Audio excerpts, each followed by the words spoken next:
Happy Friday, everybody, and welcome to TableTakes presented by Gen Con. I'm Christian, and I am joined today by Bonsai, Emma, and Derek.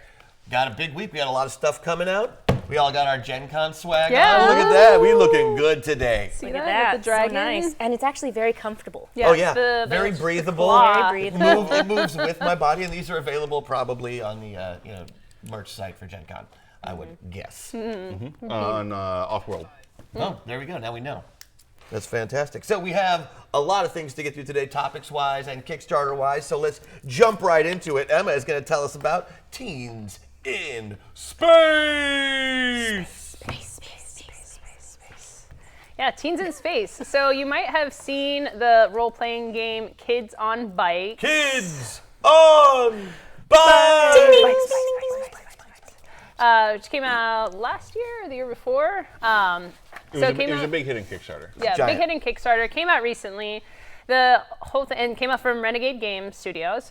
The whole thing about Kids on Bikes is it really came at the height of the Stranger Things fervor.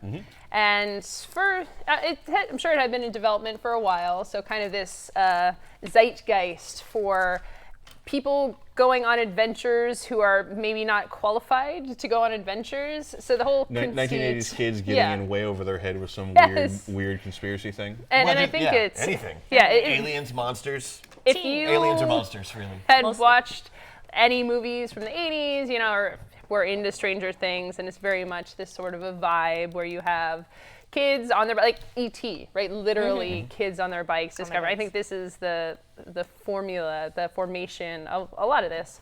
So, and the idea of it is too that you are not very powerful. So it's not like Dungeons and Dragons where you're like a wizard, I have abilities and stuff. You might be very good at brains, but you have normal kid brains, right? It's very much Stranger Things. Yes. You're running around, maybe you're solving the problems, but it's like half luck, half bumbling, and a third heart, I guess. Yes. Yeah. If you just believe. If you believe Unless you're Data from the Goonies, and then you also have cool little gadgets. Or Eleven from Stranger Things, in which case you also have psychic powers. Yes. Yeah.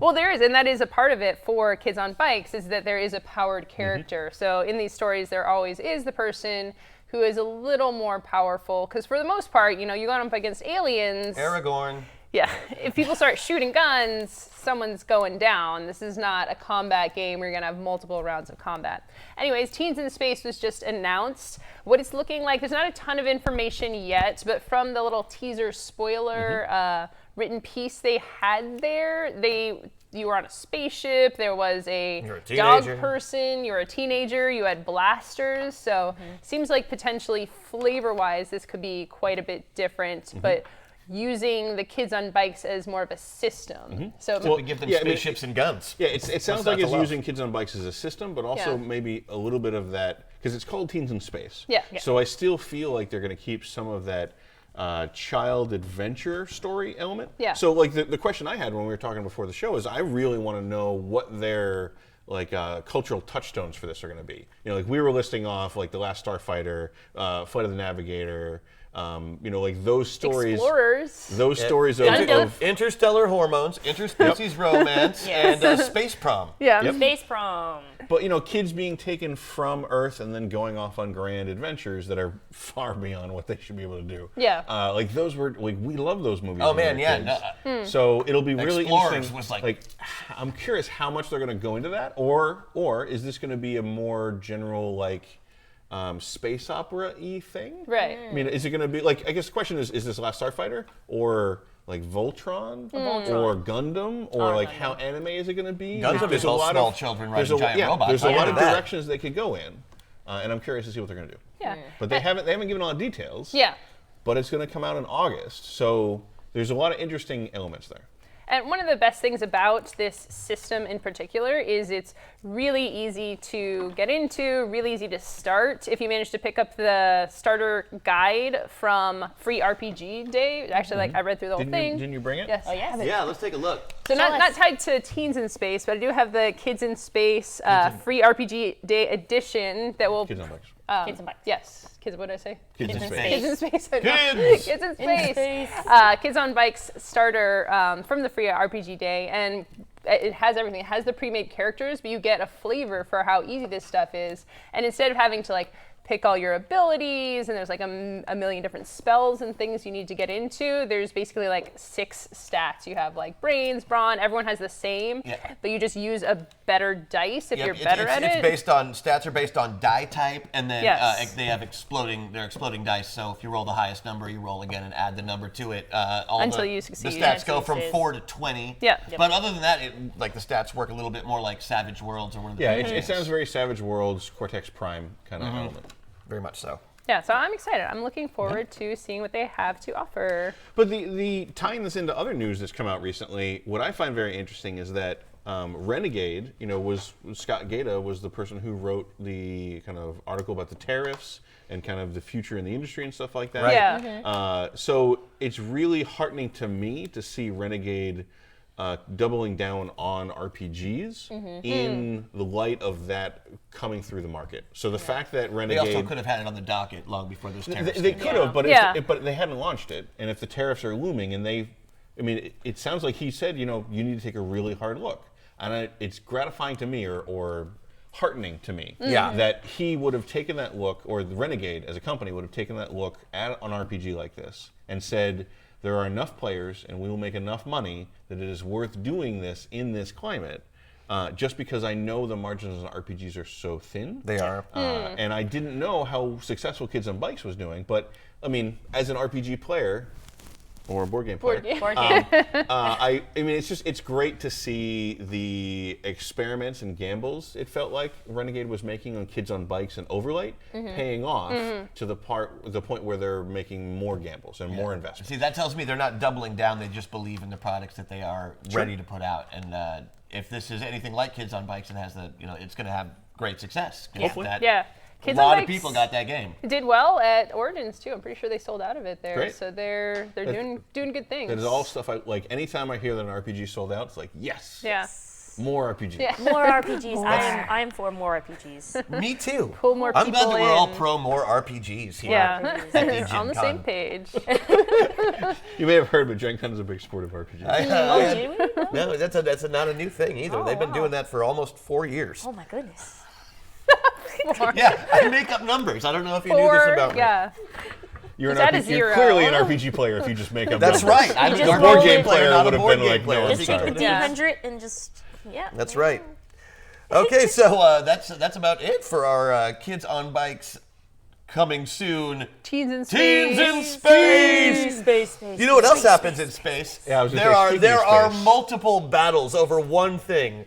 Spice. That's right. That's spice. Spice must I was about to say, what must the spice do? Flow. flow. So we have How some do we details. make that spice flow? You get Spice a it nice up. beat, By this? and you practice. You gotta No, do that's- Spice Bay. That's the salt. No, Yeah. but it's Spice Bay now. It's Spice Bay now because it lets it flow. Okay, all right. So, Salt is a spice. Salt is a spice. so we actually have some details now on the Gale Force 9 release of the Dune board game, which, again, if you are, the Dune board game is one of those, kind of holy grails of games. It was one of those games that everybody said was great. It was really hard to get. You had to get an expensive print and play version or put it together yourself. And we or talked something about like this that. a couple months back. Yep. It was kind of grail-like in its rarity. So, we talked about how Gale Force 9 was releasing it before, but now we actually have a date. So it's supposed to come out August 24th. It'll be $50. They've confirmed, it'll support up to 6 players. They've shown some shots of it, which looks like they're borrowing almost entirely or very heavily from that print and play version that had really nice graphic design that the community really liked, which is great. And they did confirm that it's pretty much an update to that 1979 version. They've apparently tweaked it a little bit, but it's still the same game. So it appears all of our wild speculation about what this game was going to be was pretty much spot on. Very Yeah, nice. so Almost we're like going we to had- update the game slightly to make it just a little bit more It's almost modern. like we had prescience. Yeah. It's interesting. Almost one of the things been told I have that it psychotic powers. seems like restoration games. Like I know it's a different company, but it seems very much in that vein of people bringing back games, tweaking them up a little bit. The difference is that I think Restoration will take the game mechanic and completely refresh the theme and make more changes to it. Like this strikes me as a little bit more of updating and putting a game back in print whereas restoration is kind of like, we're going to take this game and we're going to make it modern. Yeah. Well, I do find it interesting that we are seeing a lot of these old classic games being revitalized with the new spin. Like this one, they don't just promise one version of the game or one version of this Dune setting. They also are planning on doing miniatures and RPG. I have theories that the RPG is going to come out first, though. Yeah. Yeah. Yeah. So tell me what this is based on. I am curious because we only just really found out about the RPG. Yeah. Well, there's not really much details, but they did announce before that they were like in works with MoDevious. So hey, here's the thing. This might help you remember it. Every time you say Mophidius, I think Ophidian, so I think snake. Okay. Don't think that and go with Modifius instead. Wow, that might help was you. MoDevious. not Okay, so helpful. like words are hard. Words are hard, and sometimes they're very similar. If but game companies could just name themselves more simply, it would be easier. Yeah, I know. Shoebox. Welcome to the Steve Game Company. I'd buy that game. But yeah, I don't even know what it is. The only details that they announced is that they're working with Mophidius.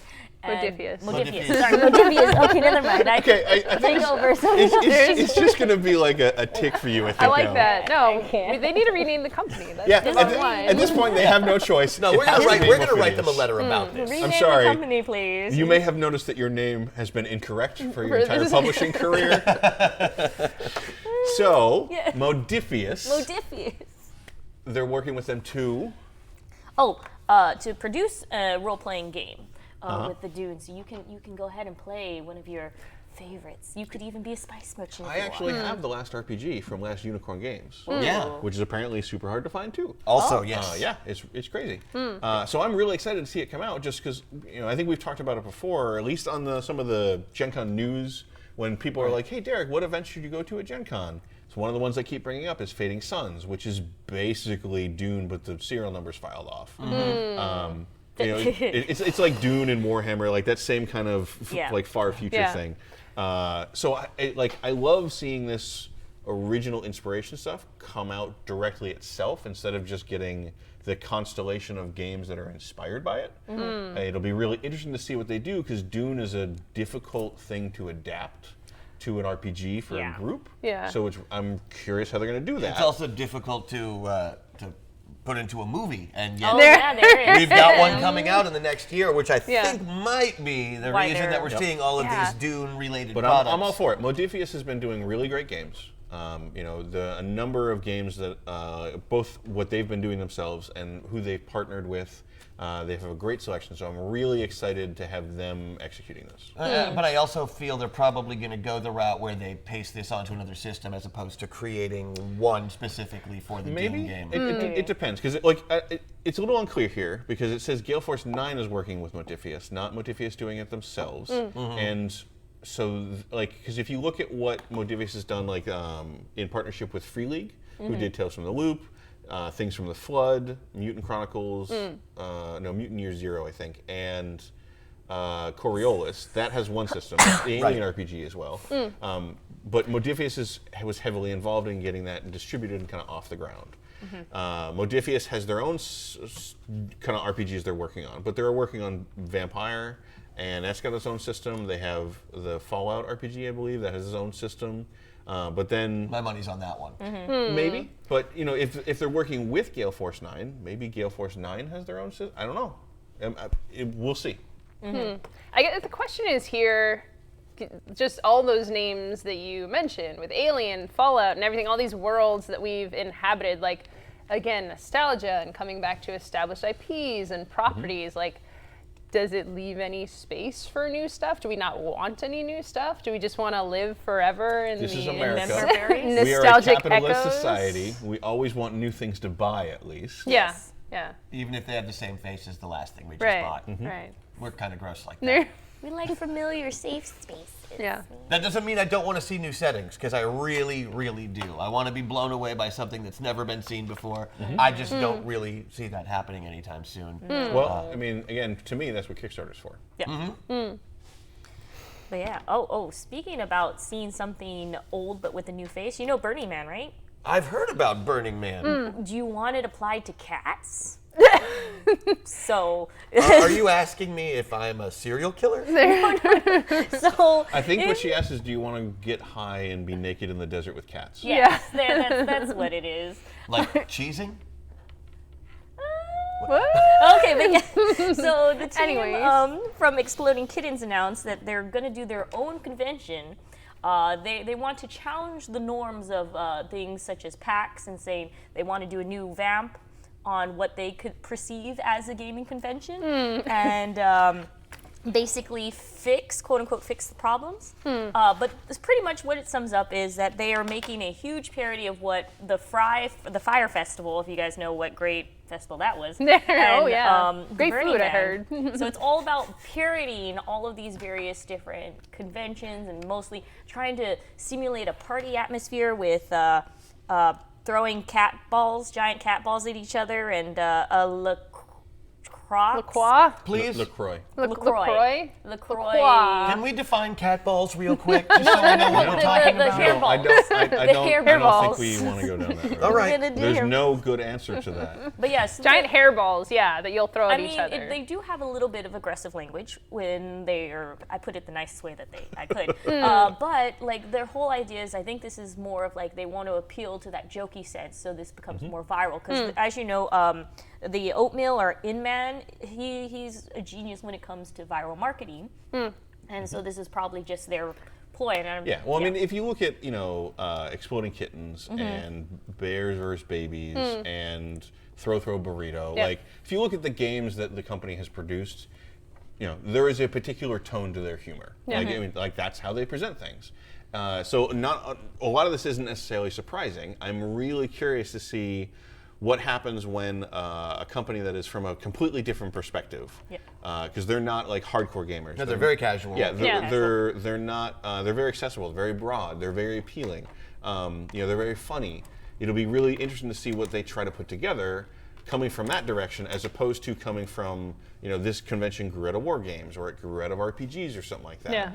The only exception that I take is I don't know how many of those shows they've been to, because all their marketing is do you want to attend a show where you play real games? Yeah, see, Yeah. and have real fun, and like there's two. And that's the aggressive language Yeah. that Yeah, Bonsai the was just aggressive. talking about. Like, let's go. Real. Let's touch on that for Well, just a there's second. two ways to take that. One way is that maybe the shows that frustrated them that they wanted to kind of push were very consumer shows. Like maybe they weren't gaming shows. Maybe it was San Diego Comic-Con, for example. Yeah. Yeah. I could see somebody going to San Diego Comic-Con and coming away and saying, I want to play these games instead of being obsessed with buying exclusives. Right. Yeah. They said most conventions are basically a glorified shopping mall, and that despite being a gaming convention, very few people play actual games or have actual fun.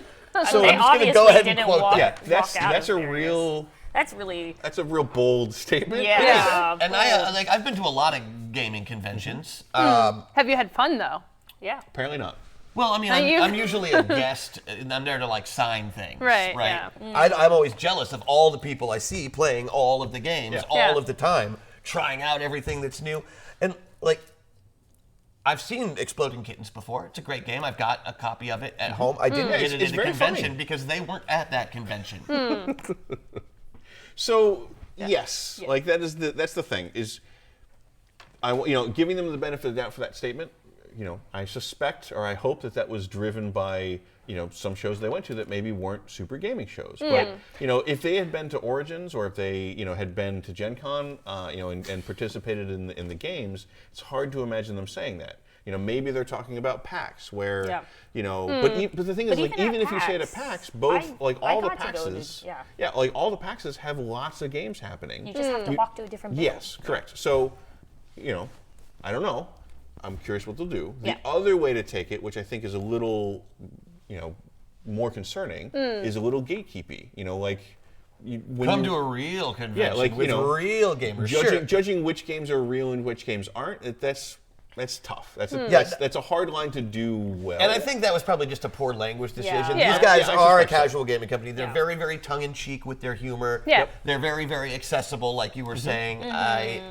I don't see that they probably meant anything malicious. No. It's just bad copy. Yeah, they probably just thought it was really funny. Right. So, like, that aside, It's a second look, that joke. I'm really curious To see. what this will look like. Because, you know, they did talk about they want to do this, they want to do that, they want to have a late night game night. But how is that different from a lot of gaming shows? I think for this is that they're really trying, because now board games has been on the up and up for quite some time, and they're trying to hook onto those casual gamers who are maybe intimidated by Gen Con. Yes, that's intimidated totally by- fair. Yeah. It can be very intimidating. So Absolutely. like they're just But using that's just this. number of people. Well, I would say, like, for the first few times, like, knowing, like, I stumbled upon the room with all the people. Like, if you just go into the front hall, like, you might not even know there's a whole other room. Like, if you come there without having someone lead you or guide you or show you, you're just figuring it out, you might not find these things. So there's, but you're watching the show, so you can understand more about it. Yeah. But for a first timer, it can be a little bit. Yeah, like I absolutely agree that there are so many people that have been introduced to board games and card games and role playing games through Twitch, through the game like Exploding Kittens, through exclusives at Target and all that kind of stuff, through all the kind of stuff that isn't through our normal channels that would get them to normal gaming shows. Yeah. And I'm sure many of them would have a blast at a convention. And Origins and Gen Con may not be the best fit for them right when they're starting out. That's great. I would love to have a show that's for them. I'm just very curious what that's going to look like, and I'd like details on that. Yeah, and I think one of the other things is specifically calling, because it's called Burning Cat, specifically calling out Burning Man. I think one of the things they're looking at too, you go to PAX, it's not just you're not playing games, it's also you're buying stuff and you're standing in line. Like, you stay in line for 3 hours and don't really do anything. Burning Man is self-directed. So the reason there's stuff going on all the time is because you have tens of thousands of people running events all the time. So I'm curious to see whether they're going to try and do this all themselves or be more of a platform to have other people take on. Or is that just a joke? Because they also talk about how they're going to have a giant cat statue who at the end will light up and explode. Yeah. Well, I'm sure they're going to have that. Right. I demand. They're playing dodgeball with Yeah. giant hairballs. The Yeah. LaCroix dunk take, I'm sure, isn't in the least bit tongue-in-cheek. And let's see, the world's largest game of freeze tag. Freeze tag. Hopefully they don't mean the improv game, because that would be a real pain in the butt to watch. Well, just, Just 10,000 people just standing there. The game's just not funny. Someone, anyone, someone. That's the whole show. Who's Just it? standing. Guy on the other end of the convention center. Don't move, he'll just think you're frozen. But they did get 3,000 signups for interest in the first 2 hours. So, Yeah, and I mean, that's great. Yeah. I think it's awesome that there's people that are interested in it. I hope they go to it. It looks like it's going to be, in Portland? yes. Portland, Oregon. Portland, Oregon. That's, I can walk there Keep it in weird. just a few In days. a few days, just a few days, yeah. Yeah. So, we'll see what happens. Yeah. I guess we will. So, anything interesting coming to the world of Magic? I don't know if there's really that much happening recently, No? except Nothing? the whole release of Core 2020 happening next week. So I almost feel like this is, right? I feel like it's caught us off guard. It's caught me off happened so guard fast. a little bit, yeah. And it's the release window has been stretching more and more, so I think that's part of it, because now they do the release on Arena up at like 10 days at this point, because the official release is July 12th. So it's when the physical paper products will be available. That's when it will officially be in standard. But July 2nd is the day when you'll be able to play Core 2020 on Arena. Yes. So it's a full 10 days ahead of schedule, and then there will be the pre-release in there. So there's just like a whole event around the release of this set. And it's a very exciting set. It's a very important set, because part of the impetus of the core sets, and they've actually come back to the core sets because they took off for a few years. They're like, this isn't really something we want for our community. Like, we don't know. It's kind of sometimes viewed as a more boring set because it's a little more basic, but it's very important for new players. And people are all the time, any set that's the newest set they released is someone's first set. So one of the things they've talked a lot about War of the Spark, which is the most recent set, is it's one of the most complicated sets in as much as a decade. Okay. So with all the planeswalkers, that we've talked about on the show, they have static abilities, ongoing abilities. Like there's just so much complexity to this. It's that really jumping in the deep end if it's your first set. Yeah. I've heard podcasters, like on Limited Resources, they were talking about how probably a lot of people bounced off of it. They came into this, they're like, what is even going on here? I mean, that's like a really interesting question for games. Is that when you have what's effectively a living game, and this is a thing that like MMOs or massively multiplayer online shooters or things have is, you have to keep providing this kind of in-depth content for your really hardcore players.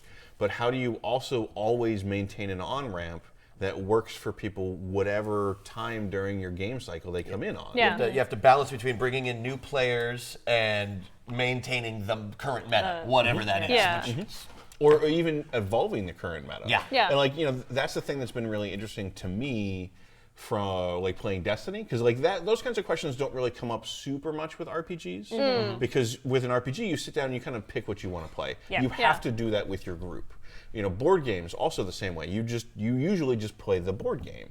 But the games that have the meta game above them, whether that's Magic or whether that's Destiny or whatever else, has that really interesting thing of, after 2 years, I've played through all these storylines in Destiny, I've done all these missions, but someone else just got it for their like 12th birthday and they're just getting in. Yeah. How do they do you kind of ease get the hose? in line with me? Yeah. And I think Arena is great for that. Like Arena is an excellent learning tool. I think the core sets, what they're doing with it now, I think they're trying to strike a little bit of a balance, because I've been looking at some of the cards coming out and they're not all just basic creatures. So they're trying to keep it simpler than War of the Spark, but still have a lot of cool stuff going on. Planeswalkers, like they're still super in on Planeswalkers. There's 3 Chandras, 4 if you include the Planeswalker duels. Yeah. So there's like a lot of Chandras. the age of Chandras, like everywhere for like little baby fire starter to flaming inferno. I'm a big fan of Chandra, so it's her whole I really life like fire, so I'm totally with this on. That sounds great. Fire. I really like Burn it. Liliana, so I feel like we could do the demonic tutor art that they have. Yes, I just yes, saw with that. with the picture on them literally. Wait, are we discussing team attacks? There. They are. Yep. That's awesome. We're Team Rakdos over we're gonna here. Look, team So up now. I've been meaning to talk to you guys about this. I really think we should have our own special, group attack. Okay. Oh, group attack. yeah. We could talk about this after the show or whatever. I'm just saying, like, we've been doing this a while now. It's probably time to form Voltron. Oh yeah, Wait, for are sure. we missing one? Will's into it. Isn't it supposed to be Voltron's Our fault? production team will Production form the team. head. Oh, Yeah. okay, there you go. So if Not you. You're wearing that mask. There. Yeah, our head is sick. The head will stay head's far got away. that- The head is the one that Yes. coughs. Keep the head over there. If you are interested in Arena stuff, I would definitely consider checking out this article, the State of the Beta article, because there's a lot of stuff on that. One of the important things, too, for Arena and for Paper Magic as well, is that the rotation is coming up. So for those of you who are newer to it, that means that Standard, which is the most common format that people play, there's a whole chunk of cards that are just going away from that. And these are things in Paper and in Arena, well, especially in Arena, because you can't get your money back for them. So these cards will just Oh my God. not Exist. be... Yeah. They're working on historic formats and other formats where you will be able to continue to play the digital cards, but for the most common formats in there, you won't be able to use the cards. So they're putting a lot of language on that, and they're trying to ease this transition. Like, hey, come fall. this is like something that people are relatively used to in physical world. Yeah. This is the first time I think it's really being brought to Magic. Yes. Yes. They Yep. mentioned it, I think, in the article that like technically rotation happened, but it coincided with going from like the beta to the actual launch. Yeah, it was a closed beta. Yeah. There was a wipe. Yep. So it's not the same. So it's really interesting to see how the community is going to react to that. Yeah. And that is the question of like if you think about why you do card rotation, I think a lot of people would imagine, well, if you're releasing a new set every year, eventually you can only have so many sets in production. Yeah. So you need to let the old sets go out of production. But with a digital game, that limitation doesn't exist. Yeah. So the only limitation you have is you want to try to keep the meta fresh. And Yeah. that is a really big benefit of rotating. But does it have to rotate in the same way? And technically, no. But then if Wizards has online Magic rotate in one way and physical Magic rotate in the other, I don't think that's the thing they want either. So Right, yeah. it's a really they want interesting. they want to keep the meta the same. On That's a both. really Yeah. interesting situation for them to have. That does keep in mind, like with our age nowadays, everybody is buying essentially digital property, digital device. Like, do they have really the right to take it? Well, they're not taking it. They're just not letting you use it. Yeah. Can I go look at it still? Because if I Yes. can't, they're Yeah. taking it. I think you can still look Well, at it. because If I you're can still buying look at it, they're not taking it. Okay. digital like rights to things and not in perpetuity. You know, I guess you could like print off a picture of the card or whatever. But for like if you subscribe to a movie service, they might take movies out of there, put them in there. You know, it's like you're not. But so it'll like it's. I think the question here is if they can figure out a way to We're not allow subscribing to a card service. those historical modes to play. Like, you know, if they keep it standard and everything rotates as normal. Yeah. But then there's another mode of like, it's free for all, or is that modern, or whatever the term is for pretty much everything that's not banned, go play. Yeah. You know, if they have a way to just kind of go into that channel in Arena, that might be successful. But Yeah. the challenge there is, it's like, imagine like, you know, any PvP video game. Yes. You know, you have different playlists that are very, very different experiences. You know, you have free-for-all, you have team, you have objective, you have all these different kind of modes, and they could do the same thing here. Sorry. Wow. Gesundheit. Bless you. That was a sneeze. I thought it was just like I thought it was like an indignant like whatever. No, trying to hold back. Okay, like Yeah. it sounded like some sort of snake attack. And I was like, MoDevious is back. So, but like the big challenge that faces with the big challenge that comes thank with doing that for those games is you have to have the players to support those modes.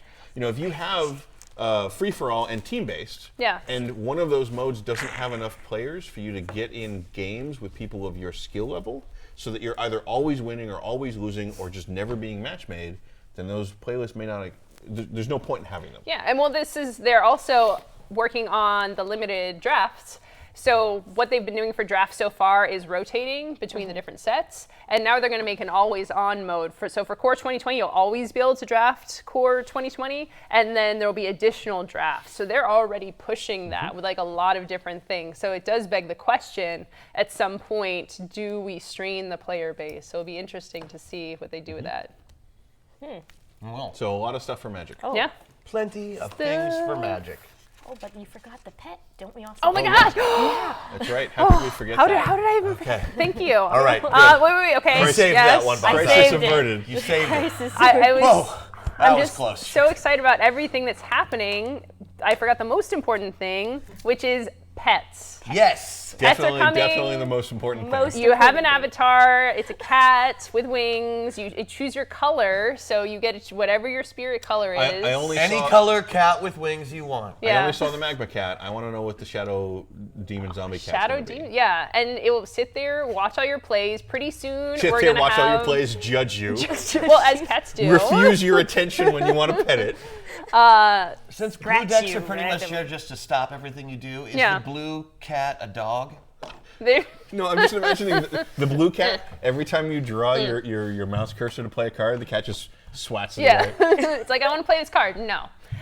So this is Yeah. in preparation for originally getting Pokemon into Magic the Gathering, like they have it in World of Warcraft. So eventually you're going to have a bunch of different pets in there. You're going to battle them against each other, and this is my perceived future. You know what that is? That's, it'll be that's great. telling it like it is, Derek. Yeah. That's exactly I telling it have like it been is. told like it is. So I've been table told. look forward to that. It's Well, not you've there. been table talked to. It's not there yet. I was very disappointed. I was all excited. I'm like, oh, I can get this thing, and it's not there yet. I forgot to check exactly when the pet will be coming. Well, but the other interesting thing is the pet is tied in with the Mastery Pass. Oh wow, yeah, that was So- another thing. we So didn't I think one of the get big into. updates they had, in case anybody hasn't played Arena in a while, is there's like this. They changed how the tutorialness kind of thing works, or how they try to onboard you to the different elements of Magic. Where there's like kind of this mastery web, and you can explore down different colors and kind of whatever combination you want. And each time you like level up, you get a new card, and it tries to help guide you through learning more of Magic. Yeah. And apparently they're going to offer a Mastery Pass, which is a thing you pay for, that will increase the benefits you get from going through that mastery tree, and it comes with a pet. And I'm Well, pretty, And it comes through with a the pet. pet. yeah, I'm pretty sure it's like Expansion will be buy it for the pet. birds and Yeah. tiny lizards and dragons. Ooh. Because like, do you get like benefits that make you a better player? No, you get more cards. Like, get so, more cards. So I think like Yeah. it's Which this, make you a better player. You Yeah. know what? The Well- animal skins sound like a pretty good idea to just like for people who like collecting all the various different skins. Yeah. Yes, people have been wearing those for years to keep Well, order. the nice thing about for the years, monetization, literally decades. like Almost 4. there's a lot of games now that are doing the pass, and you get like you have your free to play mode, but you have your pass and you get the better stuff. What I really like about the monetization of Arena is you can actually earn into that. So you pay for it with gems, and if you can earn coins. If you draft, you can kind of convert and you're decent, you can convert the coins into gems. So there is a through line. It's not easy, but there's an option to if you want to do this. And what I like is that they give you some of the stuff, and I was like, I really appreciate like the monetization. They give you a lot of value. They give you a lot of coins. And then you might put some money into it, but you don't have to. So Well, I just thought it was interesting that it doesn't sound like it's a pass where buy this and you get these exclusives. Right. Yeah. It sounds like it's buy this, and the rewards that you will get for doing the thing that you were probably going to do anyway are Yeah. better. Yeah. So you get like an extra booster pack every month, and, So- a new collar for your I pretend don't. cat. They didn't give the full details, but it's like So the way the Mastery Web works is like you play a game with a black deck, and then you'll get this black card, and then it like has a branching path, and it's like okay, we'll play with a black and blue deck. And you'll get this card that works well for those, or if you play with a black and a red deck, you'll get Yeah. so. And so what I think the Mastery Pass is supposed to do is, I think, because they didn't have a lot of details. They talked some vagueness. Yeah. It sounds like it expands that web, so you have more spots to go to tasks to do to get a reward, and or the rewards you get for completing those tasks will be more. So maybe instead of one card, you'll get 2 different cards or something. And these are all, like, they provide you the decks. So as you're unlocking the tutorial, they give you the cards and the decks. You have something to play with and explore with and learn and improve in the game. So they're like, it's a good system. So it's to help you master the game. Yep. It's a pass for mastery. Yep. Oh my god. Mind blown, guys. Yeah. I know, right? Mind blown. Whew. So Moving on. Magic. Yes. Is that what? Well, magic is everywhere. Remember, Yeah. remember when we thought, hey, we don't have a lot of headlines. We'll just breeze through them today. We'll breeze through the headlines. them. I said at the beginning of the show, we got a lot to get Well, through the one today. headline was Yeah. like 5 You were all headlines. warned, all right? So, in news, I don't know if you guys heard this. Critical Role is I haven't heard of them. Who's Critical Role? Critical Role Yeah, is explain to me. they're a bunch of voice actors who got together to play D&D and put it on TV, and because of that, people who play D&D on TV are a thing now.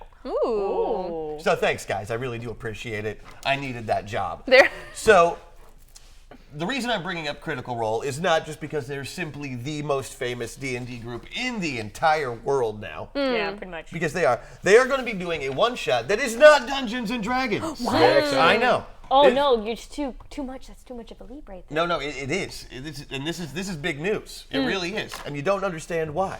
Because what they're doing is they're going to do a one-shot of Call of Cthulhu, Oh. which is a pretty standard non-D&D game.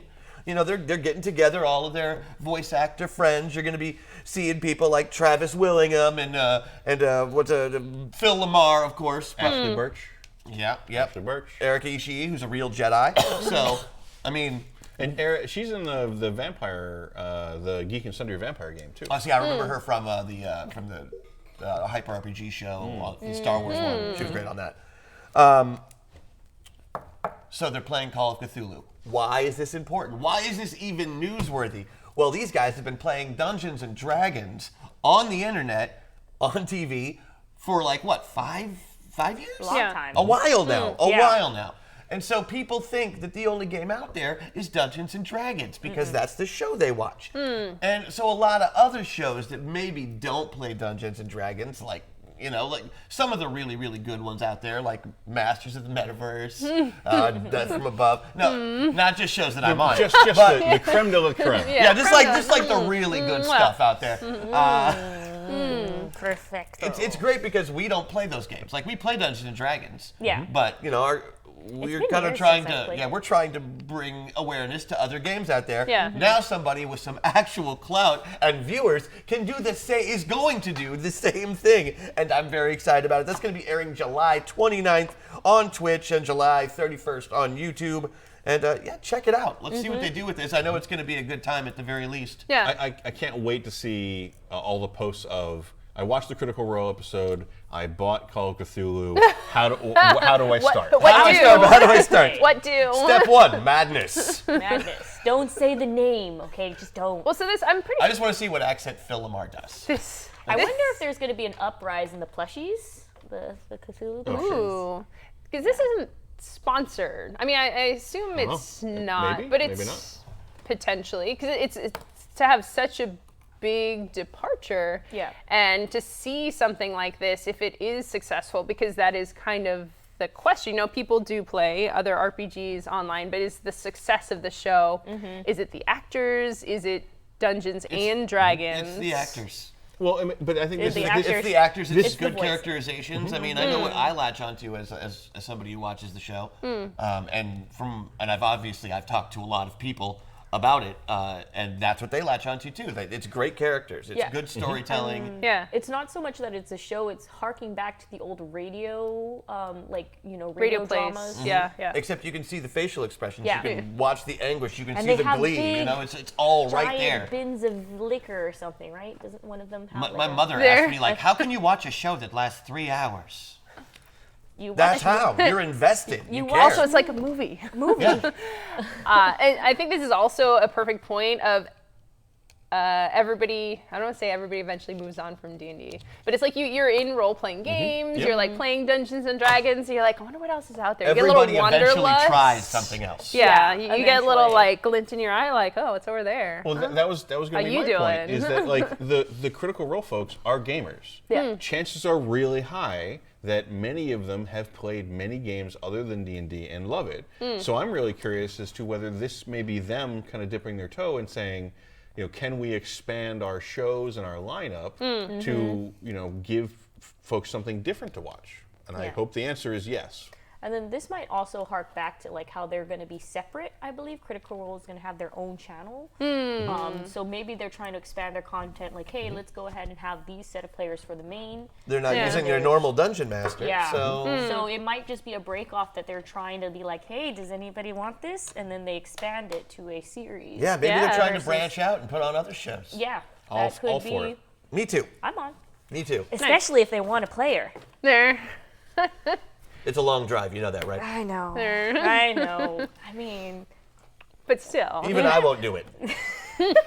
You drive a long way for here. We appreciate that. Yeah. But it might be the limit of your driving. So, I mean, if they asked you. I've done a couple of gigs where I've had to go up to like Bellingham, and that's a 4-hour I don't drive. think that's a real place. It's not. It's basically Olympia North. Same amount of hippies. all the hippies, everywhere. Okay, so are we done talking about Critical Role and how excited we are that they're doing something other than Dungeons and Dragons or Pathfinder, which is what they started on? But Yeah. that it doesn't matter.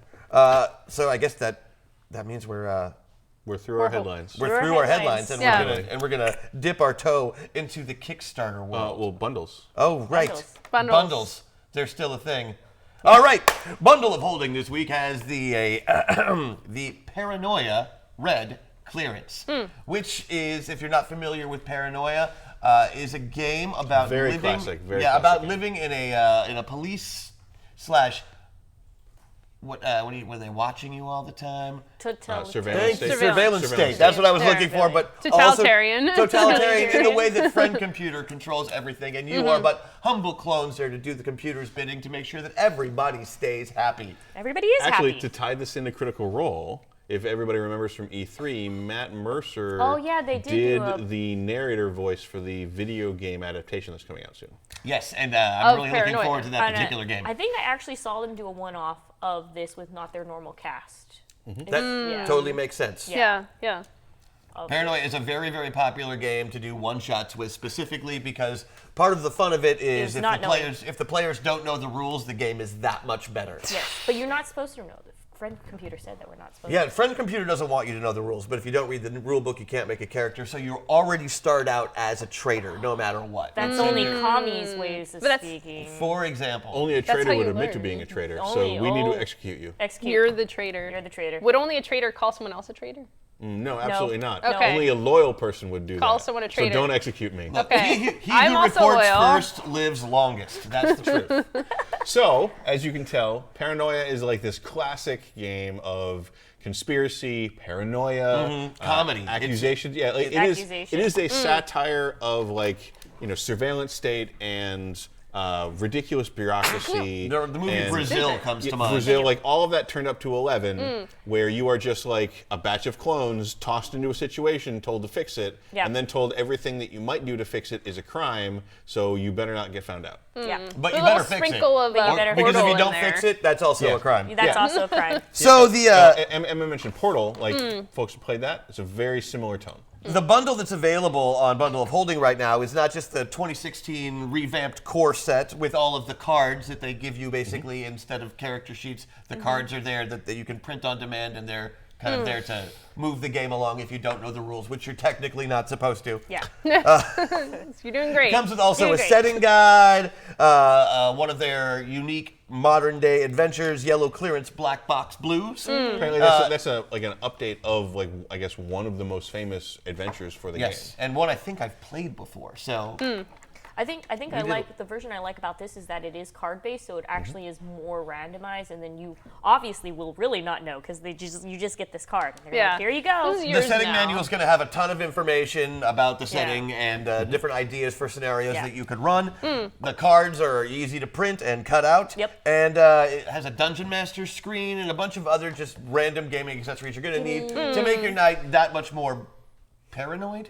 Paranoid. So it seems like it's a mix because there were a couple Kickstarters. There was a Kickstarter, then there was Acute Paranoia that came out, and it seems like the bundle. It's got stuff from both of them, but not all of the stuff from both of Yeah. them. Plus some new stuff that didn't show up in either of those Kickstarters. So it's got a little something Seems for like all it was the paranoia cleverly fans. designed to Yeah. make it so that everybody It was might wanna cleverly buy it. designed to help advertise the video game that's coming out in the winter. Oh. Yeah, that's marketing. That's why they're doing this, guys. Sorry, I didn't mean Marketing. to burst everybody's fun bubble, but they're coming out with a video game. They want you to know about it by the RPG, so they can sell you the video That's game going to be later. a very rage-inducing game. I can already just Yeah, tell no, you. it's going to be a blast. I Oh, can't wait yeah, to play well, it. it's just I'm like- super excited. Dying over and over again. Yeah. Right? Yeah. We're pretty much. making Only better if you're decisions bad. and dying, Only if dying you're a in different commie. ways. Only if you're Are you a traitor? Are you a mutant? I'm what? No, a mutant. No, I am. So mutant, all no, hail traitor, computer. yes, got it? No, nothing. I'm So not just a regular Great. traitor, then not a mutant traitor. neither.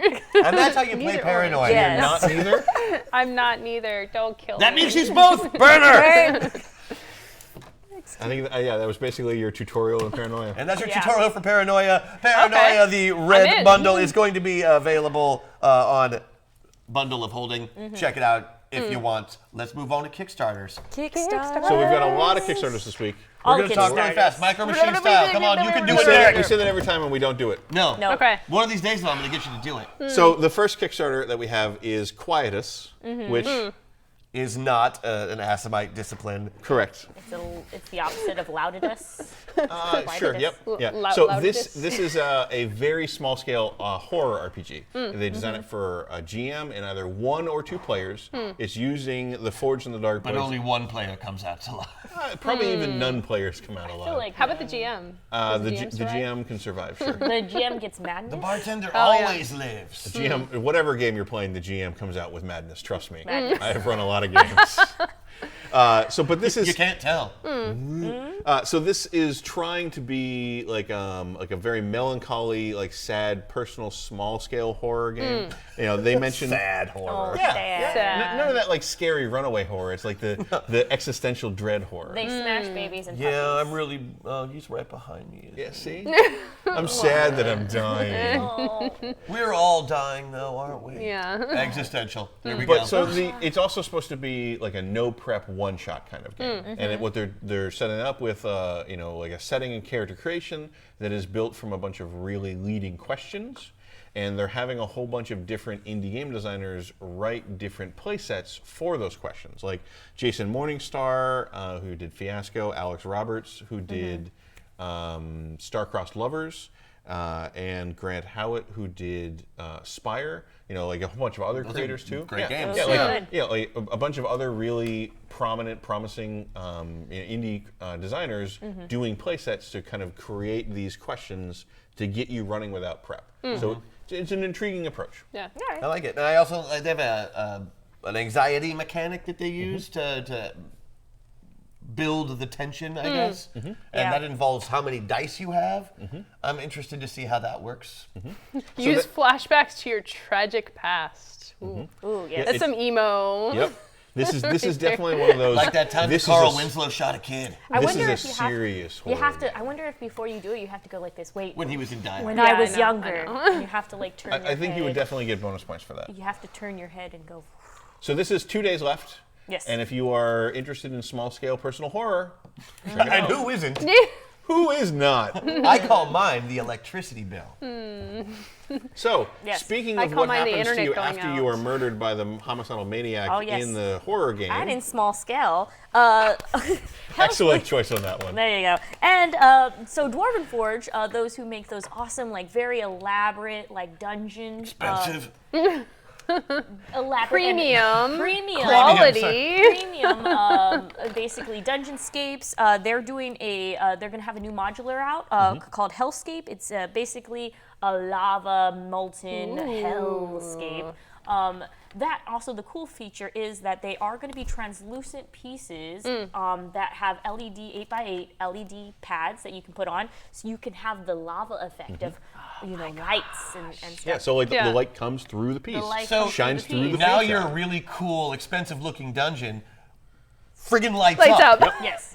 Yes, it does. Yeah. Sold. More immersive, if you would say that. But yeah, so basically, this is actually a very, very short campaign. They're only running it for 16 days. There's about 3 days left. This is definitely a company that has started on Kickstarter, plans everything via Kickstarter, and just advertises. They even if they're promotional video, that they know what their audience They're a is. very Kickstarter and a very fan-focused company. Yes. And the cooler thing is that they are actually giving options to have non-painted modulars. So And that's it like can- the first time that has ever happened with that company. Yes, it is. Near as I can tell. Well, I think it's nice to have the option for getting stuff painted. I mean, I know you really like painting, but for someone who's like dipping their toes into it, like you can get this just like, and if you look at the video and the 47 pictures wall pieces. Like, of just why do I like want to paint all of the those? gorgeousness Well, some people do. of Maybe the you wanna actual art. Yeah. There's also like some like demonic gates and Yeah, like drawbridges and like traps and stuff like that in there too. So there's a lot of it's not just walls and lava. Yeah. But I hear what they've done is they've taken some of their older play sets that they've had designs for, and basically they're doing a version of those same ones that are hellish. Yes. Right? Yes. So that sounds pretty cool, because if it's a set that's no longer available, which in Dwarven Forge there are plenty of, Yes. you might see a new version of it with lava on the floor, and it friggin' lights up. And you can Yeah, play like- the floor is lava, but in Literally. minis. with your minis instead of just running around your house. Yeah, like it's the lighting up part is the really neat thing. Like Yeah. you really do need to go to the Kickstarter to see Just how it to works. see how- Just 'cause watch the video, To be it's honest, so cool. I was It is. scrolling through it and I'm like, that looks neat. That's a neat promo shot. It's not going to look like that on my table. And then And you then they're scroll down like, a little bit and they're like, yeah, we also "There's sell you these light up LEDs." plates, and you just it's a flat like LED square, and you build your terrain on the LED square, and you're like, oh yeah, okay, it actually does light up. Yeah. And then I think they also have other modules that allow you to put LEDs, blinking LEDs in the module, in the to module. have like flames and stuff flickering. Like so, if you Not want to go mention all the in, you fact can that go they're all making in. these with the translucent material now, so you can actually light them from the inside. If they're on that Yeah. LED pad, you don't have the bottom painted. Yeah, It'll just yeah. go up Yeah. and make the walls actually glow. It's ridiculous. Just look at it at least. Well, especially because this happens to be coming out at just the same time that Baldur's Gate descends into Avernus. Oh, yeah. No reason, guys. No reason. Accident. But yeah, no, I like because it's obvious that this company does care about their products. Like I said, it's And they love the game they base their products on. they love the game. And if you want more about it, you can watch there's like a Netflix documentary series about the creator Stefan Pokorny. Sure. Corny? Corny? I've actually got to play a game that he's run with his sets before. It's just super fun. Yeah. Well, so if you love the idea of seeing it in action, they ran a game at Gen Con last year that is on our YouTube channel. You can go watch that. And they are going to run another one this year. So if you're at Gen Con, you should get a ticket for that. Yeah. And if you're not at Gen Con, that will be another game that is live streamed, so you can watch it on Twitch or you can watch it on YouTube after the show. Yes. But yeah, no. All right. Well, the next Kickstarter is also D&D focused, but this is a series of adventures. This is Fantastic Adventures. Actually, Hellscape, 3 days left. Yes, 3 So days. if you want that's it, get on that. Get on it. If you haven't noticed, we tend to go through Kickstarters in order of how many days they have left. So if we forget to mention, you can kind of ballpark. Oh, I Yeah. just realized that way too.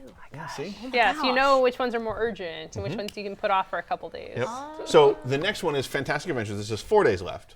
This is Ruins of the Grendel Route. But this is really intriguing Grendel because, Route. it's a collection of adventures. There's 10 adventures. They're interconnected, kind of. You can make a campaign out of some of them or all of them if you want. But the real important thing is this is written by Sly Flourish, or Mike Shea, if anybody is not familiar. Sly Flourish is his handle on Twitter. He is kind of one of the leaders in the community in talking about D&D, giving advice on how to run D&D. He wrote Making it accessible for players and game masters. He wrote 2 Lazy DM's Guide. He wrote a really, really cool Fantastic Locations collection that was just not adventures, but just a really neat location, a description of it, and then you can just kind of use it how you need to. Really, really interesting tools. He's always talking about how to do different stuff with D&D, and this is a collection of adventures from him. Which Somebody just hired this guy. Yeah. Seriously. That's all I gotta Pretty say. much. or just back his Kickstarter so we can make more Yeah. stuff. We like his stuff. We'd like to see him make some more money. And so getting the adventures a little bit. There's apparently this is big mountain with all the usual D&D tropes of caverns and civilizations inside, but some weird, possibly vaguely Lovecraftian sentient mineral thing exploded and sent shafts everywhere, which kind of threw everything in a little bit of chaos. Yeah, flying shafts. but- That's scary. Yeah, But just then living it's- shafts would- But then yeah, it's wreck been dormant for a little while, so things are maybe back to normal. So it's that's like a the kind of volcano. But not really. that's the kind of setting that you're in. volcanoes. Cool. Everything's good today, but watch out for flying shafts. There. Shafts. So we He's crossed. gonna pimp everyone. Oh no, else. I was going with chefs. He's a miracle. Oh my gosh, the singing segment in the show. I love this. So another project is Endeavor, Age of Expansion. This is 4 days left, and this is really interesting because I think it's a different way to take a board game expansion. Yeah. Where Endeavor was kind of about the age in Europe where ships were sent out to discover new lands. It was when Europe got to the Americas, when it got to Africa, things like that. So you played through that era in that board game. You built up cities, you built up trade routes, you built civilizations, all that kind of stuff. Age of Expansion is replacing all those buildings and cards you would have gotten. You use the same board, you use the same mechanics, but you just swap the buildings you're doing, and it advances the timeline of the setting into when those trade routes are established. And apparently it puts a lot more of the conflict back in Europe, which is a really intriguing way of kind of getting more mileage out of a game that you love, I think. Yeah, because we had talked recently about games that use either just a shared component set or ways to get more mileage out of the things you already have without having to ship more and more bits, or Scythe or something, where it's here is every expansion in a million different boxes. So it's Now This is available your- in one big ass box. this is your shelf now. This is your home. It's just all these huge expansions for the So game. Endeavor's just a very classic game. This is a very interesting take on an expansion. The same company had relaunched Endeavor because it was out of print for a long time. They had a very successful, well-received Kickstarter for that. So Now you can put new pieces on the same board. Yeah, and get new bits. Fancy New bits. All the bits. Everyone loves bits. Yeah. bits. Endeavor 2, just the bits. The bits. So the next project that Oh, we good. have, I was worried we were going to keep talking about Endeavor for a second. no more bits. No more So the next project also has 4 days left. This is kind of a different game. It's called After Nova. It's a very small, portable game. I was intrigued. And it's got a mashup name. Because you're operating the aftermath of a supernova. Mashups. I get So it now. I felt like we had to include it because the Kickstarter project basically calls out and throws the gauntlet down for its backers to come up with better puns than the creators did. So we have to highlight this game. I mean, that's how you know it's a good project, right? Puns. And then the game sounded pretty neat, where it's like, you're basically hiring these like space miners who have these different skills. Can we hire space adults? Oh wait, No, are they oh, no, space man. teens? No, I'm just They're- Yes, the space. Teens in space. Teens in space. Oh, that's a They callback. could be Nice. teenagers. Does it call out their age? No, it they're does not. minors. Yeah. I don't think you go through the interview process. I think you just assume that they've been vetted. Yeah. So you hire your squad of mercenary miners, and you need to use their skills to Take crack- all of the natural resources Yeah. from planets that you pass to by. crack some shattered planet and claim the resources so that you can use to build blueprints, which is going to how you get victory points to win the game. But in most cases, you won't have all of the skills you need in your hand. So you're going to have to negotiate with the other players of, I need you to give me X skills so that we can get this planet, and we'll split the spoils. So there's a lot of negotiation in the game. It seems like it's in a small box. And it's filled with weird alien bat people and all these different weird art and pun names. Yeah. So It's are like- they Batmen? Bat people. Bat people? Bat folks. I think the important thing about this Kickstarter, just seeing the name, I'm like, Afternova, it seems like either some grim dark RPG or some crazy heavy space 4X game, but it's actually kind of fun and silly and funny and not taking itself too seriously. So I think You have cool. a mining company in space, guys. Yeah. Yeah. It's Mine. fun. It's Minecraft in space. This is also another one that you can use in Tabletop Simulator or Tabletopia, which is a That's feature that I think is really, good really feature. important for Kickstarter. Yeah. I like games. Yeah, on that means you can tabletop. try it right now if you have Tabletop Save me Simulator. some. Go online Yeah. and try it for free before you go and take a look at the Kickstarter, which has 4 days left. Yep. So the next project, we're going to get into a number of projects that have 5 days left, because apparently Wednesday, July 3rd is the great day to end Kickstarters this week. Nobody wanted to do No, it on yeah, Thursday for some exactly. reason. Yeah, I don't know. It's like They wanted to have don't it done. They're don't just want like, yeah. So Super Fantasy Brawl, I think we kind of concluded is basically like a video game, action game, arena battle, game thing with yeah. minis. It's Overwatch the card game? It's Overwatch, kind of. It's definitely. I got confused while watching the Kickstarter Well, because the video was really well produced. really well Yeah. done, and I was just like, okay, so this is a. Video game? It's Well, a yeah, video they spent a lot of time game? to animate fighters Yeah. as if it was a Or video game. they have tiny little actors. Tiny little actors who look cell shaded. That's a remarkable, very niche market. You know, with these, what is They it called? I'd body hire 'em. paint, body With paint. deepfake, you can do anything. Yes. So, it's an arena battle game. I think there's like 12 heroes in the base game. They all have really cool dynamic minis. To call back to some other Kickstarters way back, there's an orc pirate captain who has a anchor for a hook hand, like all that kind of stuff. So you have these really crazy heroes, really neat minis. Each of them has I think a deck of 6 action cards or something like that. And you draft a team of 3 that you're going to put against your opponent's team of 3. And then you play in a hex-based arena that has some very basic terrain. Yeah. And you fight and fight and fight. And when your character dies, they respawn a little bit later, like that kind of stuff. And you're fighting to gain the adoration of the crowd, like a lot of gladiatorial games end up going for. Yeah. Yeah. So it's just it was very slickly put together, very neat. The minis are cool. Maybe this is our Kickstarter board game, but not quite. Not quite. And this, quite. especially having, I think mechanically, from a design perspective, they're doing some really cool stuff here with it. For the respawning, for example, I think so many people get caught up in a minis combat game. It's like War of Attrition, right? It's just I lose my stuff, and then I feel bad. I'm just worse than the other player. But the fact they're coming back and respawning, it means hey, I'm back in the fight, and there's alternate I win think it's conditions, more or I less guess. because the main focus isn't beating up your opponent. Yeah. It's achieving the objective, so it's okay. I die, I just count 3 and then I get to go. Well, some of the example objectives were defeat an opponent with this ability, but it was also position your heroes in this way. Yeah. Or- Around this pillar. Yeah, or do Have- this thing to get the crowd to cry out. You want the crowd's love.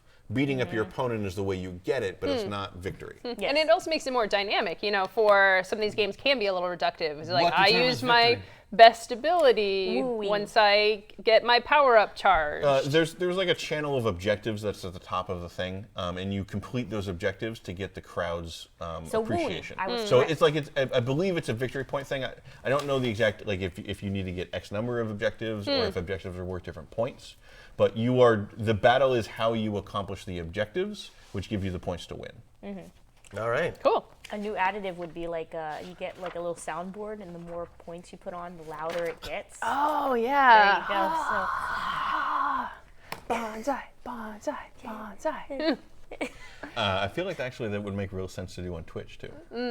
what? Well, Yellow like, Playthrough? oh yeah, like play this on Twitch and have the Play it, Twitch have the audience sound do the effects. ones that you have Oh, to impress. yeah. The sound effects. I like Oh, it. that makes sense. Yeah. Set it on fire. That's what I I would need. think that would get very fractious and untamed, right? Sure. Untamed, like Untamed Feral Factions, the shuffle building game that's now on Kickstarter and has 5 days left. That was a gosh. seamless transition, Emma. I almost didn't notice it. So I got to help with the Kickstarters this week and tried to just do a bunch of really adorable ones, and then Derek Are you vetoed saying- most of them. I That didn't did actually not happen. veto most of them. The only one I vetoed was the One of video them- game. That was a video game. But It was a cute. video game, but it was What a it did cute prove, one. though, Yeah. It was was that super Derek cute. definitely has veto power. So There we he need to, does. like, that's what we need to watch out for. Untamed is really cool. Like you were saying, the shuffle building mechanic Yeah. is one that's not really used enough. So That was Smash Up is one of the many examples. That was the thing I loved That's so the much only about one Smash that I Up. know about. Yeah. Like I've said many times, I would love for almost every card game out there, L5R, Netrunner, like all the LCGs, I would love for them to take the lesson from Smash Up and do a shuffle. Like I would love to play L5R where it's like, great, you pick a clan and then make 3 decisions, shuffle those cards, go. Yeah. As opposed to building a 60 card deck like per card. Yeah, it's almost like a limited, but like taken to the extreme for just like get all those things Yep. crammed together. I will call out Shuffle Grand Prix, which is one of the local Seattle designer. Is another shuffle building game, but there's definitely not a lot of them out here. And this one, just the art is amazing. And I think for what's interesting about the Kickstarter games now, a lot of them in that text, because I usually just scroll down and read it, they don't say too much about the mechanics. It's like, watch the video, go on Tabletop Simulator, play the game, you'll figure it out. But the game Which is looks not super amazing. impressed me when they do that. That it doesn't really. Like I mean, like when I go through a Kickstarter, like I want to be able to tell from the like from scrolling, yeah. how this plays. Yeah. Well, it's also just so hard to put it. It's hard enough to write a rule book and then to write the thing. It's like there was mentions in there. You use power and get the most and fight. Well, they did have the interesting mention that your minions that are defeated are used as support, Yes. which is another resource that you have. Yeah. So it sounds like that they may have built that in as like some sort of catch-up mechanic where if you're getting wiped off the board, you'll have some way to kind of get more stuff out later. Yeah. So I wonder if they're defeated if they end up in a dungeon. Or ransomed? Dropped into Or a just dungeon. dropped in. Oh, into a or dungeon. dropped into it. Oh, wow, Oh, you see, guys. that was too. Everybody is caught very that and heard good. that time. Okay. But yeah, speaking of dungeons and dropping, dungeon drop, close enough. 5 days left. We'll go 5 with days it. left. Keep going. So what this game is basically you have this like bag of dice or like different colored dice. You reach into it and then you drop it on the table and boom, that's your dungeon. Infinite I love it. possibilities. Oops, sorry. All the possibilities. I'm sorry. I was There's I was so many. There's so many. The infinite possibilities were too big to contain in her So- space. She had to borrow some viewers. Had to borrow, extra space. So yeah, it's a delightful I didn't dungeon. even know she could reach me from here. I know. I have the box for that.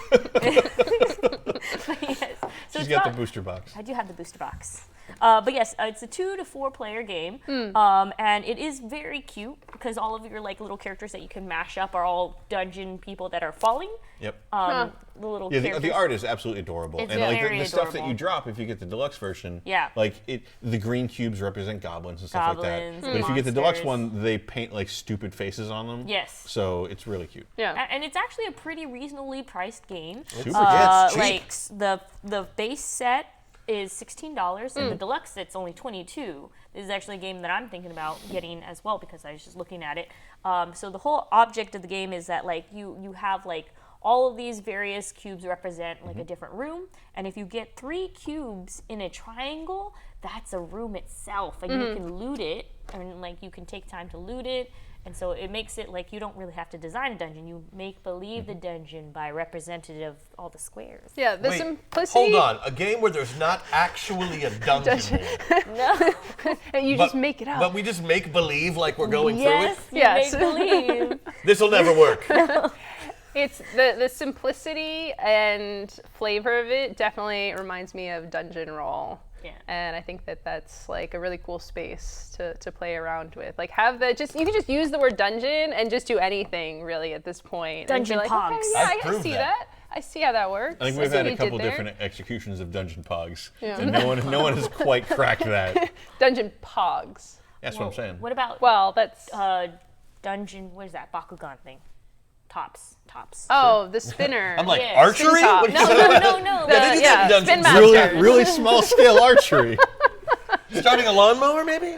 The weed eater?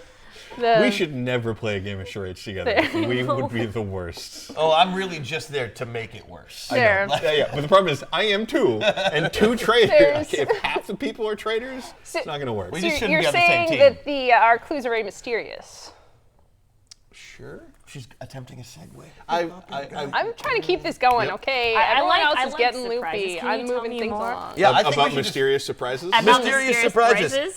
Yeah, no, I got this. All right, there is a mysterious surprise thing happening on Kickstarter right now. With 5 days left, it's called Haster. Basically, it works like those little send-away programs where you get a gift for somebody, but you don't want them to know it's from you, so you get them really confused, and then they start receiving weird letters that they don't know where they're from, and eventually they get a little statue. Yeah, well, this is exactly I'm like pretty sure that. that the next step after that is then they go to some other country and come back crazy. Yeah, that's exactly how that's supposed to go. But these basically play like the beginning of every Call of Cthulhu novel, where you start receiving weird letters, and Yeah. this is a new take on that, which does The King in Yellow. the King in Yellow, which is a different thing than some of the other ones That that they have have out existed. already. It's interesting. Take a look at it. I don't want to talk too much more about it. Just take a look yeah, at like it. it's- It might be right up your alley. What I would say is Or that your like, friends out. Or your friends. Just make them paranoid. This seems like Confuse these your kinds of stupid projects seem like where a puzzle and a mystery and an artifact. Yeah, there's always an all artifact kind of involved. Intersect. Sometimes it's a puzzle. Well, so, or puzzling at least. Like if you like those kinds of Puzzling, I things, think it's a good way to put it. and you like that feeling, this is just kind of a neat thing to have, I think. So for me, I love solving mysteries. I'm a big fan of anything that's mystery solving based. And Sherlock Holmes. Yeah, and this seemed like Encyclopedia Brown. exactly Encyclopedia Brown. Despite the fact that my last name is Doyle, I have no love for Sherlock Holmes. Lies.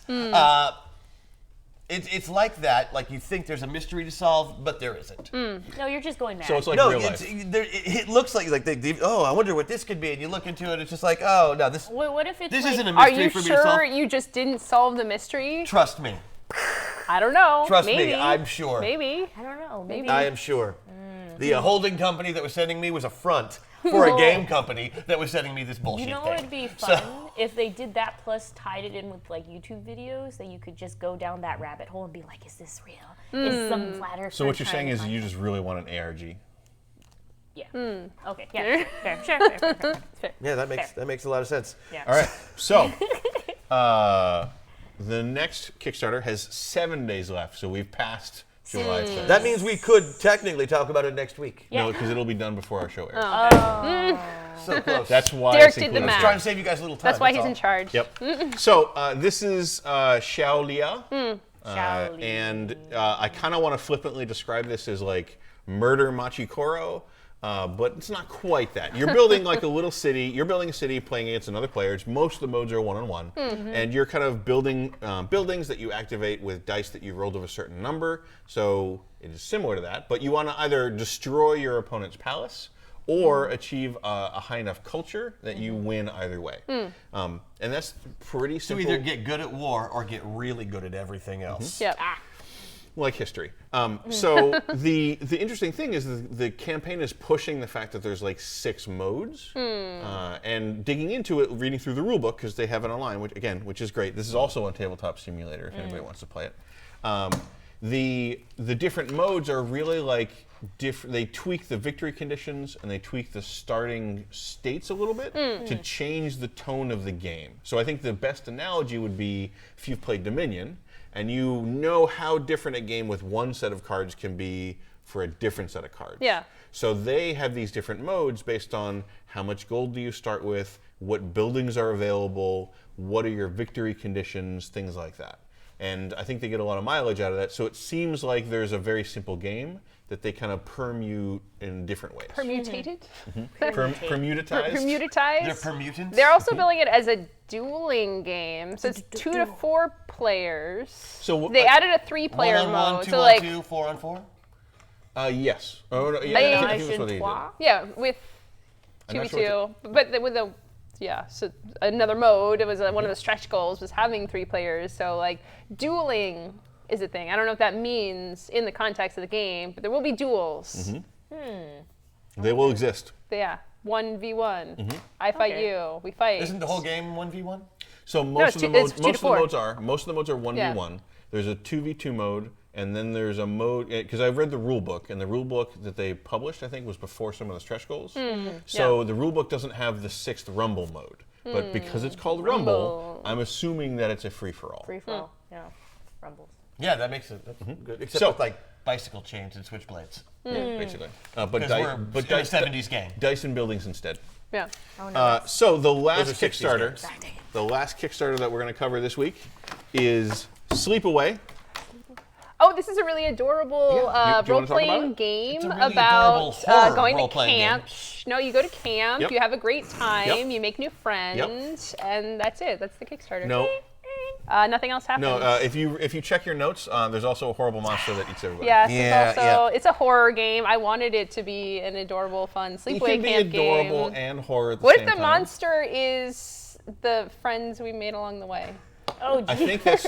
think that's more horrifying than any other option. Wow. So Why is this game interesting? this game is interesting because it's a game about playing a camp counselor who protects the campers from the horrible monster in the woods that's going to eat them at the end. Written by a camp counselor, a queer camp counselor who. Okay, that was my question. Was it a counselor at a queer camp or a queer camp counselor?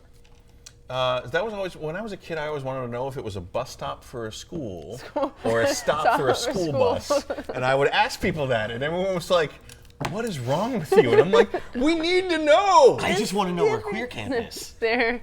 So, but this is again, it's a really adorable idea, and it's.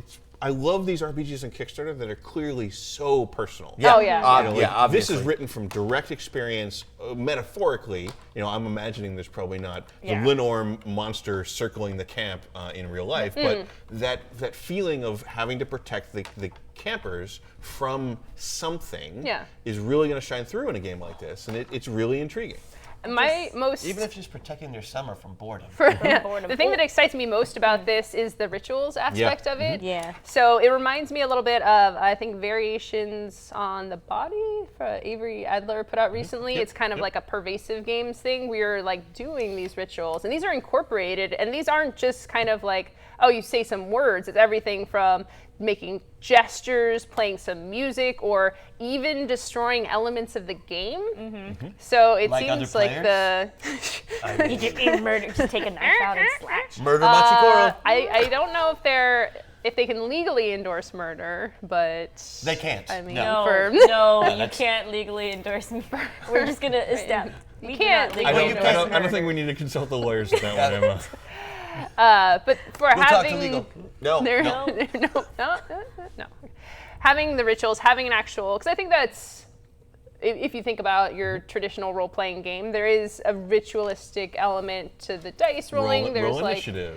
physical, Level there's up. things to it, but taking that to a whole another level. Well, When talking about role-playing games, we try not to use the word ritual Ritual. or ritualistic in We're, any we're way not, because we we're live not through in the the 80s 80s anymore. No, we can be safe. We can Yeah. we can revisit the 80s for Yeah, it kids can on just bikes. be so this is a ritual where there's like you put some food dye in a cup and it's not really blood, but you're pretending it's blood and then you're Wow, drinking it. you need and to go on TV in the 80s. Definitely, you need to do that. But it sounds like the rituals are designed not to be like an occult ritual, Right. but just they're calling it rituals to make it formal. Yes. And they want, I think, to blur the line between the player playing the game and the characters in the camp. So I Yeah. imagine that a lot of the rituals are going to be the kinds of things you might do in Good camp. camp. So- I would, Yeah. as we joked, I would. Sing a little song, So- make a little arts and crafts It project, could you know. be also like, where they're like, oh, you're at camp, let's burn away some of our past regrets. Yes. And so you get a little paper and you go Yep. in and I write want to go to this down. camp. Or There- like the camp I I got went some to shit where I like need to burn. the last day at camp or the last week at camp, they'd give you the candle and you had to walk around camp as the candle burned down and all that kind of stuff. I really missed out on the whole camp experience. Yeah, I that forgot. sounds a lot cooler I than. went I to thought they were all like, just like space camp. Oh no, the I went, movie. I went to camp. We I like think archery and the issue burning is I had to candles, go to riflery. religious camp, Oh. and you see how this is what happens when you go to religious class. Yeah, Sleepaway Bible Camp. There you go, buddy. You also go to my camp because we had riflery, archery, and we would melt candle wax in our hands. It was great. that was the whole camp. Did you know there's? I just safe lived trading near the card woods, games? so we did all that too. Yeah. Yeah. So Yeah. those are the Kickstarters that we have to cover this week. Well, you seem real excited. I'm excited for the end credits. I don't know. I'm always excited. End Yes. Uh, That- credits. it's that time of the show where all of the hosts have to go to the bathroom. That's what happens when you've been on for almost an hour and a half, everybody. It was a long show today, but we got through it. Don't forget, we're here every Friday at the same bat time. And if you stick around for just a few minutes after we're done here, you can watch the new release rundown where we look over some new things in the board game world. Also, check us out on Mondays where the brothers Murph do their game night. And special next week. Oh, yes. Oh. July 3rd, the day before Independence Day. We are going to be here all day. All day. We're just going to open the doors at 10. We're going to say, hey, come play games. People are going to come play games, and we're going to be here all damn day. And we're doing 10 to very, 8, and we're going to be playing some all American. all-American We're games. gonna be real America. America, specifically playing Jeskai, playing Red, White, Blue in Magic, also very American. Freedom. Yeah, there you go. All these games are from Academy Games' Birth of America series. So these are some of the like heavier board gamey games we'll play. There's gonna be Magic. We're trying to get Founding Fathers. We might have like some other casual games kind of in between, but we're gonna have a day-long stream, and it's gonna be casual. Some of our friends are gonna show up. People are gonna rotate in and out. Hope some of you will be able to stop by. We'll probably be eating hot dogs over these games, things like that. Nice, but we're not going to get any hot dogs on the games. You better not, because 'cause we those are respect mine. our games, and you should respect yours. We're gonna wrap them in plastic wrap and eat them. The hot dogs? Yes. That's not healthy. We need to talk. There are many All right, things you everybody, shouldn't be let's doing. wrap this up. We don't want to hear about your horrible eating habits, although that sounds kind of delicious. All right, everyone, we will see you next week on Table Takes presented by Gen Con. It was great. I'm so glad that you were here today. I hope you're glad that we were here because here we are. My name's Christian. This is Bonsai, Emma, and Derek. See you next time. Catch you later.